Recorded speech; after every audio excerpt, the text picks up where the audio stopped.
or that you're falling under. What has been made up, you are falling under that. I don't. If it is real, what you have fallen under is real. My approach and my attitude is to make to see the truth of it. That is what this is about. Jehovah, Allah, whichever way it is, it's nothing personal. It's something that requires to be done. It is necessary to get the truth, to the core of the truth, to get the real answers. And to get to the real answers, you have to take this hard line of approach. If you think of it as evil, fine, that's entirely up to you. For me, by view, there may not be the devil at all. Because evil exists in all of us. If I am looking at you, then you have so much glory of riches and whatever. Resources from which we are all meant to tap on. But your wisdom and your smartness has got you that much. And you are being mean to me. You don't give me anything. You are actually the devil. I'm not looking at somewhere thinking of the devil I don't see or anything. The spirit, there will be an evil spirit that's been tormenting me, whichever. It is tormenting me because what? I lack certain things. If the abilities are there and I'm still having torments, the true evil, the physical evil that I see is in that fellow, that neighbor, that brother of mine, that sister of mine. He is more evil, or he is more the devil to me than any other. So will others also see me as devil.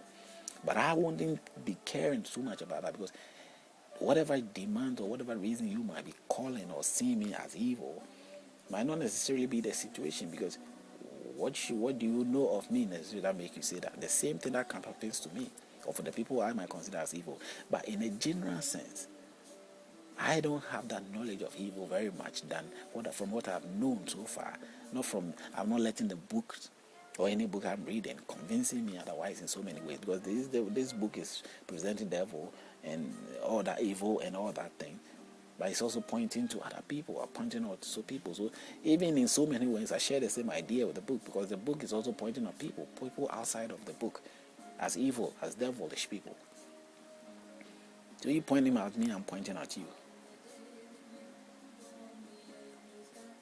But you don't have answers. And you are not doing anything to get answers.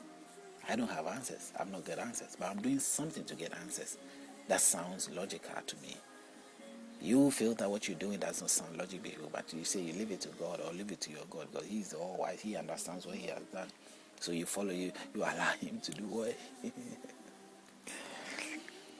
you're allowing your God or your belief to flow along the way it wants to flow along. And I am not allowing that. Is that so bad? The attitude I have is the attitude that others have, that they have invented so many things that you depend on and I'm depending on too. Why don't you rather have that's the right attitude? That is what I'm calling upon you. Because your so-called relaxed attitude of not being able to want to do the right things or take the right step or the hard line, you have chosen the norms that makes you have the right to kill, the right to judge, the right to do evil things and still wash your hands off it as if you are not the problem. The most horrible things are done by religious and cultural means. Cultured people, religious people, give the order to do all kinds of murderable and deadly, and you wouldn't believe it. Dig through it, you'll find out. And they have the innocent approach ever. Oh, God made us. It was necessary for us to do that. When we did that, it is better for us in this world than any other.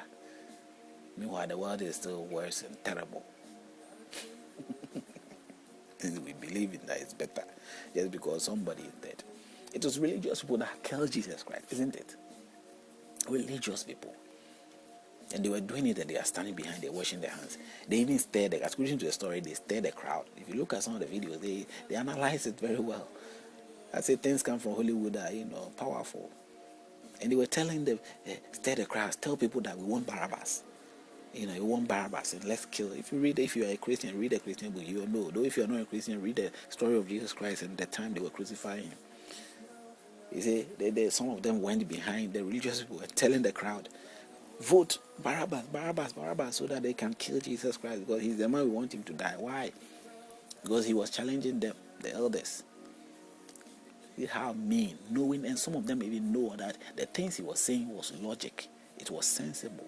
His approach was more refined and more sensible, more wiser, and he understood so many things, and he was approaching them in a more sensible way, more than even what they were doing.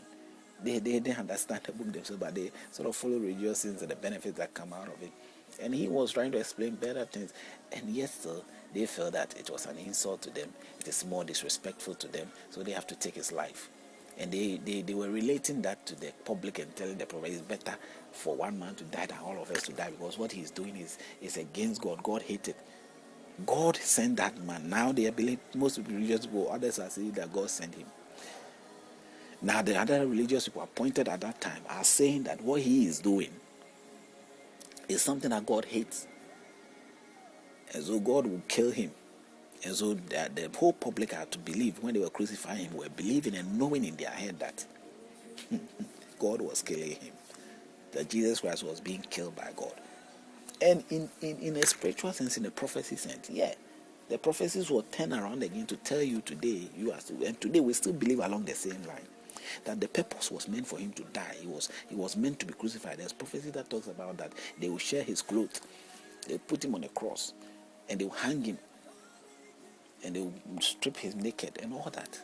There's prophecies, all that. So they were meeting the prophecies, they were doing the prophecies that God wanted him dead. Somebody sent to come and do God's work. God wants him dead again. Now here he was on the cross. He also admitted to all these prophecies in his life. But now in the cross he tells that, why have you forsaken me, Father? I've done all that. It's finished. I've done all that, and now you are taking my life. He said this. How you do think this is contradicting? Then I don't know what sort of mind you've got. There is another explanation that has convinced you, but have you given yourself time? All the explanation, take all the. I have got so many explanations given to me in my lifetime. If I never took the step to think for myself, the test, reading it myself and finding out and trying to make sense out of what I'm reading by all the storyline, I wouldn't have ended up this way. Now, how have I ended up, good or bad? That's not it. My mental approach. If you recognize a single wisdom sense that I'm saying here, or logic that I'm making here, you then get the picture of what I say, that what I have become. I'm a free person, peaceful in my heart. I may not necessarily reflect in rich or all those means, because that is what it was. Even the people that, let's say Christianity, the people they followed him, that man they followed, wasn't appearing rich. He wasn't appearing very rich, was he? No. There were obstacles, like the true religious people we have the same as we have today, who are even presenting him. He says that they will come and present me. He says they will present me, as I was saying earlier on, that I am the Christ, and they will deceive people. Now they are using the same leaders, similar leaders like what we have today, who are presenting him, are using him as being the Christ, all right, but just to deceive people. But the pride of men has never changed. People do not see things that way. They don't really respect the fact that logic is being said. They even feel insulted that that's the logic. They feel insulted by the logic. How can such a person have such a logic? Carpenter's side, a poor person, how can he have such a logic? If he's making logic, then what are we? He makes us look ridiculous. Except one or two. So the idea of what do you call it? Religion and the characters of religious leaders have really caused deep harm, and as I said, most horrific things and deadly and wicked decision making and all those things that come from people who have some convictions of cultural or religious background. And it's not very peaceful. It's a means that is being used to keep people quiet, or sober crowd, or sort of put fear into people and silence them, and they do it in the name of God. I'm saying God is not like that. He didn't create things to destroy it. Whatever state we are, that's how he wants things to be.